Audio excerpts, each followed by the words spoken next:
might help somebody else. One of these other viewers is thinking about building a quarter. They see this and go, hey, that's pretty good. But maybe they read your comments and be like, oh, that's just the information I was looking for. So be kind and rewind. Share that info.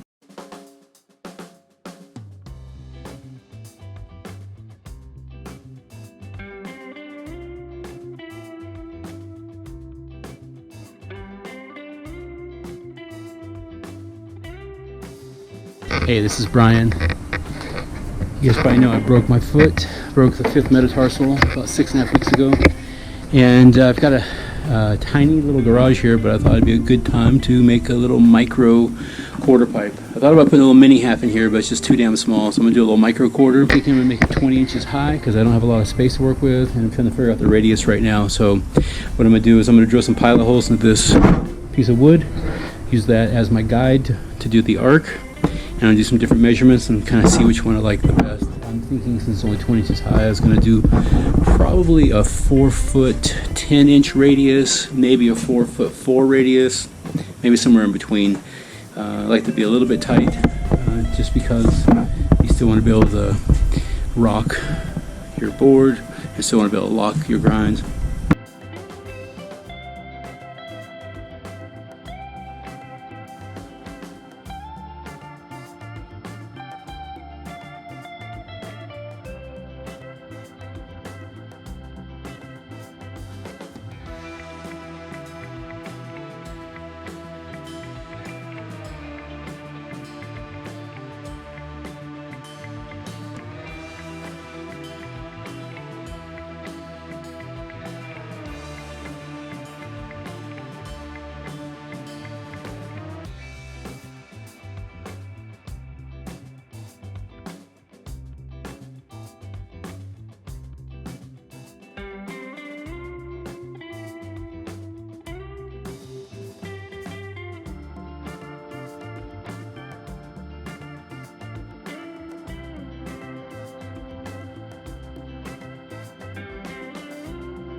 Change it up, make it different, make a tighter one, just see how it looks next to this.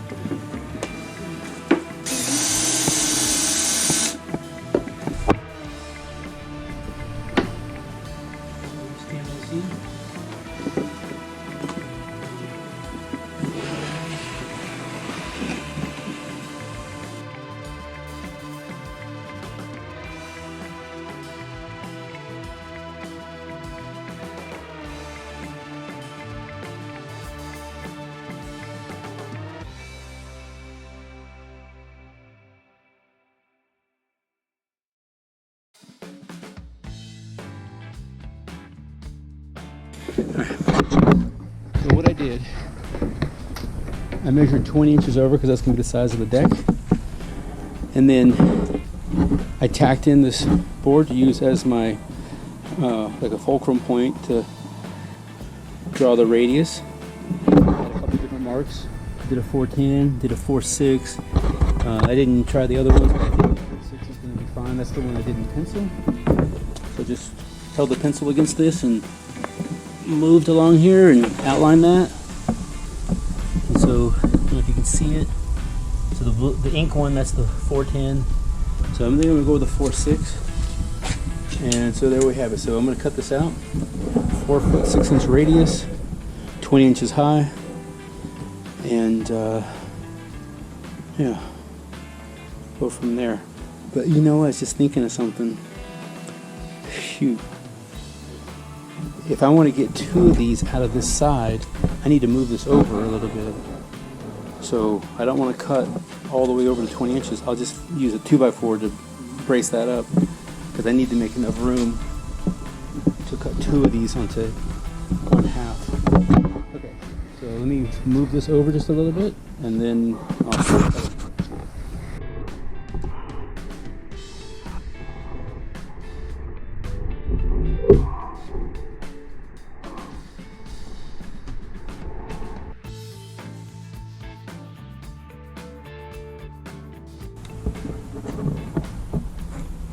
Too much. So if you have it too much, it'll splinter a lot more than you want it to. You want the teeth just to stick past your thickness of the wood you're cutting in.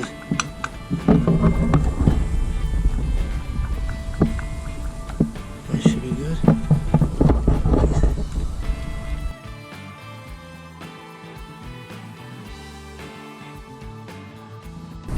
Try and use 3/4 inch or something close to 3/4 inch for your side templates. Like I said, set the blade so it's just enough to barely cut through, so it just sticks out just a little bit. That'll minimize the splintering. And I'm going to use a skill saw for the straight section, and I'm going to use a jig for this curved section. All right.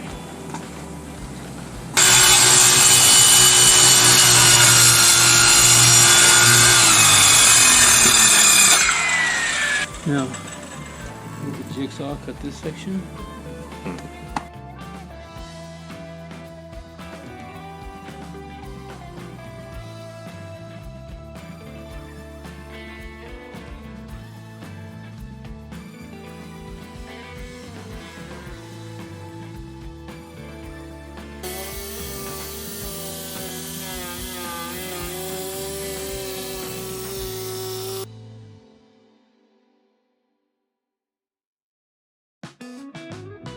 As long as you get it close, the 2x4 should follow the guide pretty well. And plus I can hit this with a sander a little bit after I cut out the other template, line them up, and make it a little bit more, I guess, congruent, a little bit more smooth with the other side. Alright, let me overlay that, and then I will cut that one out, and then we'll have our two templates.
The outer template, this 3/4 inch, is more or less the guide for your 2x4s.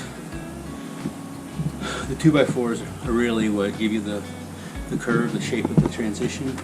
But obviously if you follow a nice consistent guide, it makes it better. But you know, that's the best I can do with a splinter in my eyeball, and we'll make it work. I think it's going to still be decent.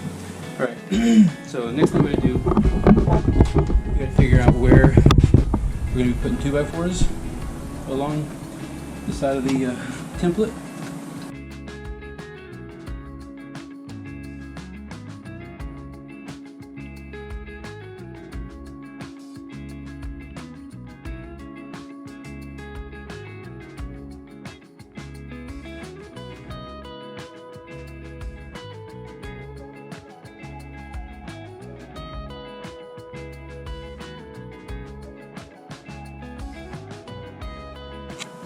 Now we get to the top of the coping is we'll have another one up here. The other one have more bracing around the coping. That's where all the weight's going to be, all the impact. So I got to figure out the size of the coping notch. Well, coping notch is probably the hardest part, because you don't want to have too much bonk, or you don't want to have coping that doesn't stick out at all, like a no pin. Really, I guess it's a matter of personal preference, but it seems like the consensus is to be somewhere around 3/8 of an inch on each side. Some people go 1/4.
width of the templates, which are 3/4 each, I took 1.5 inches off of 6 feet.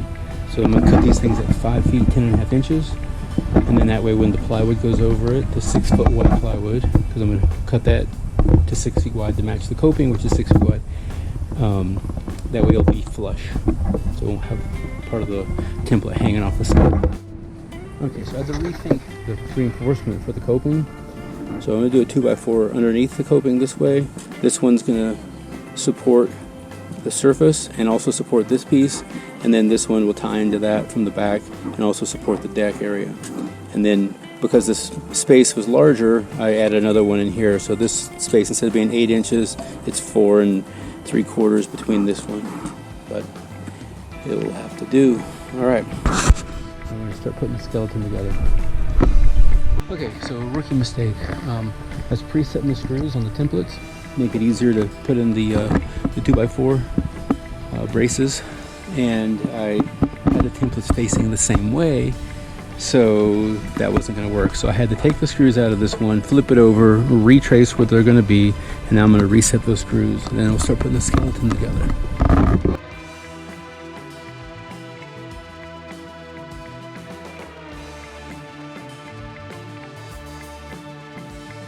So skeleton's mostly down the quarter.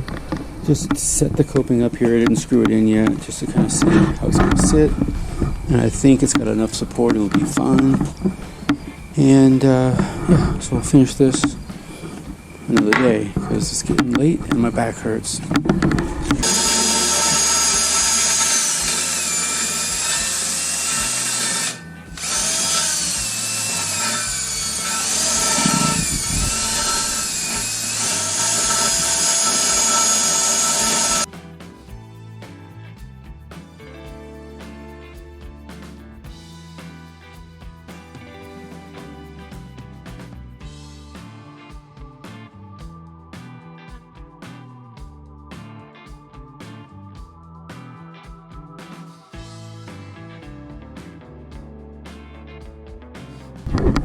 So, put the second layer of 3/8 on, cut out the deck. It's just kind of balanced up there, it's not screwed in or anything. I gotta still build a frame around it. I'm gonna put another layer on the top of 1/8 Masonite, and then I'll tie in with a metal threshold at the bottom. Got a piece of metal over here.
Alright, so let's pick up where I left off, since the video cut off and didn't get all of the build. A couple things I want to point out, some highlights of this mini ramp build that I think will be helpful tips for you if you're trying to build a mini ramp, well, a mini quarter. So you can see from underneath, I just built the box on back of the quarter, and that's going to hold up the deck.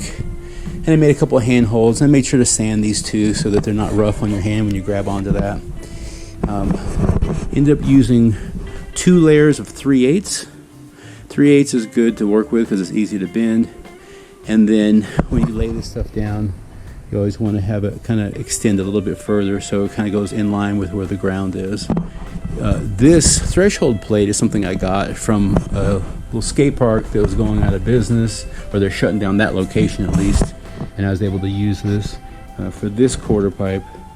And then let's see, flip this thing up here and take a look at the surface real quick. The top layer is 1/8 inch Masonite. Now you wouldn't want to use this stuff outside; it would fall apart in the weather in like one day. Total rookie move where I missed the 2x4 a couple places, so kind of ghetto, but still functional. And the bottom line is, I mean, you can chalk a line across, from the center of the 2x4 all the way across. I didn't want to have chalk lines on here, so I just used a piece of board and just tried to eyeball it, like where it's supposed to be. My old eyes are not as on point as I thought they were, and but whatever, it still works fine.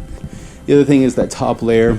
You don't want to put too many screws in the top layer, because the top layer is really just, you're just trying to hold it flat. It's not what creates the shape.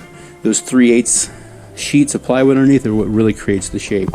If you were to put this outside, top layer, I mean, you can go with gator skin or skate light, or even like a 1/4 inch birch. You may just paint it to make it more weather resistant, or even like in the old days, just use plywood straight to the ground, and then you can just bevel off the edge so that it's a little bit more flush and not so much of a bump. See the threshold I got here. It's a piece of 1/8 inch steel from another ramp somebody had, and I was able to acquire that. The coping, let's see how that went in. Let's see if we can get some light on this. And in the end, 20 inches here, 20 inches here, and that way there's enough room. So if you deck out your rock and rolls, right, you're not going to hit a wall if it's up against the wall, right? So that's the whole point of doing that. You want to have I'd say, at least 21 inches, but 20 should be fine. And the other thing is, because this is 20, from here to here is 20, so this really gives me like another, couple inches. And then 20 inches high. So 20 inches high.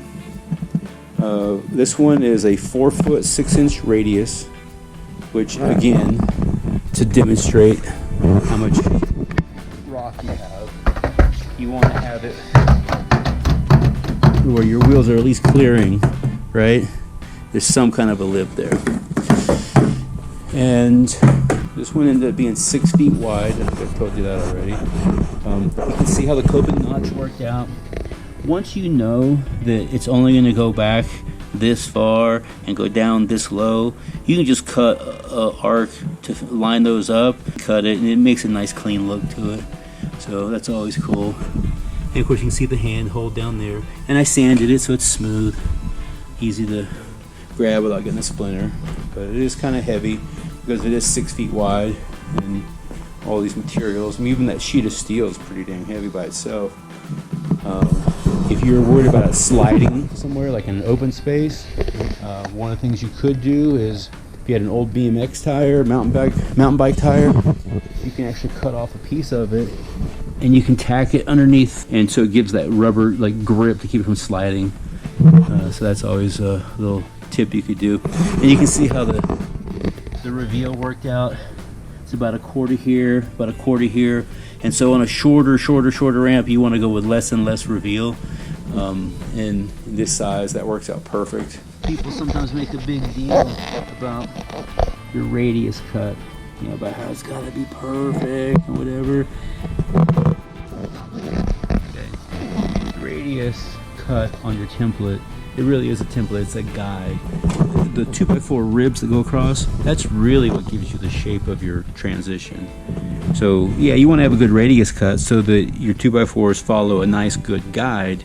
But if it's got a little wobble in it or whatever, don't freak out on it. It's not that big a deal. Just know when you put the 2x4s in, it's all going to take care of itself. The other thing is, the more sheets you put on, the more it takes out any kind of little imperfection.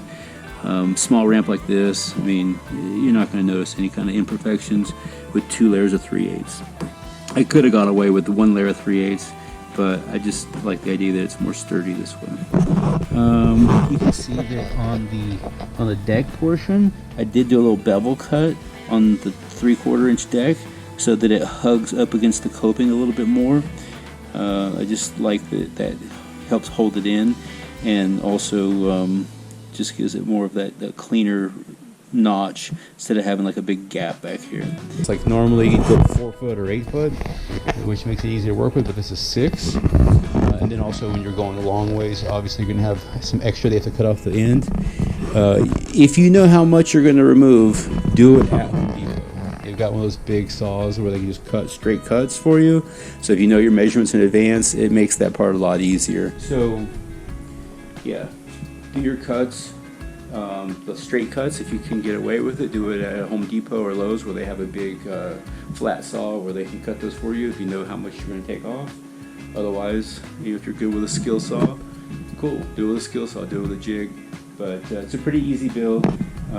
The coping is attached only with 2 screws. So this hole was already there, so you got the big hole here and the small hole in the bottom, and you just have a bit long enough to reach the screw head where you can put it all the way and screw it straight down into the 2x4 behind there. Over here, it's just a hole back here, so I kind of toenailed it, at an angle into there. And between those 2 screws and the fact that it's kind of wedged in between the deck and the surface, it shouldn't go anywhere. It should be fine. And if it's ever a problem, I'll reinforce it with a bigger, better screw. Same thing with the threshold at the bottom. I just used the wood screws for that. I know I saw a video about using machine screws and put a screw on the back of it so they don't come loose. If it's in a skate park, okay, I could see that, but this is my garage, and if it ever gets loose, I'll do that. I'll take those out and I'll put in machine screws with a bolt going to a nut on the back to make that where it doesn't come loose. As far as the materials go, the screws that I used on the surface were, if I'm not mistaken, I think they were 1.5 inch screws. I might have had a couple of 2-inch screws left over from another project. Use some of those.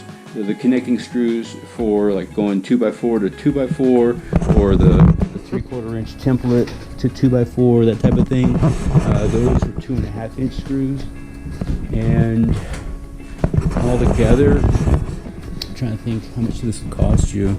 I mean, it's what, 2 sheets of 3/8, a sheet of 3/4, a sheet of Masonite.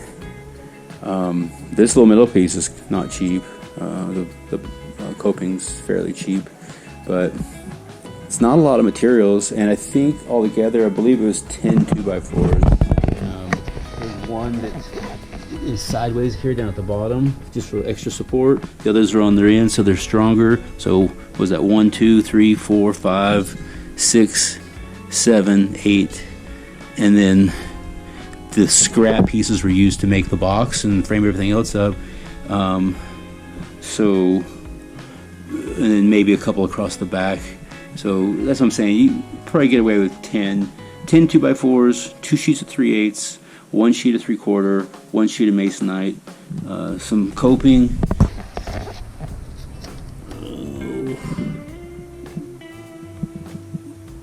Yeah, it's like 2 3/16, almost 2 1/4. So, anyhow. Here's a crazy thing. I've had injuries, and I still work. I built this thing a few months ago. I've not even had a session on it, which is really sad. I haven't even had a session on it, but it's definitely the right size to have some fun and learn some stuff. Some of the things I'm going to do in the meantime to make it more skatable is I'm going to fill in this crack. So I'm going to take care of that. And hey, I built another one on the opposite side. This one I used a 5-foot radius. So just to experiment, they're almost indistinguishable because when you're this short, it doesn't make that much of a difference. I think whether you go 5 or 4.5, I think you're going to be fine either way. I would suggest you build one though if you have the space. And in my situation, you can see this is too small to put a mini half, but if I can put a couple quarters that I can flip up out of the way if I need to park in here, then there you go. That was the strategy.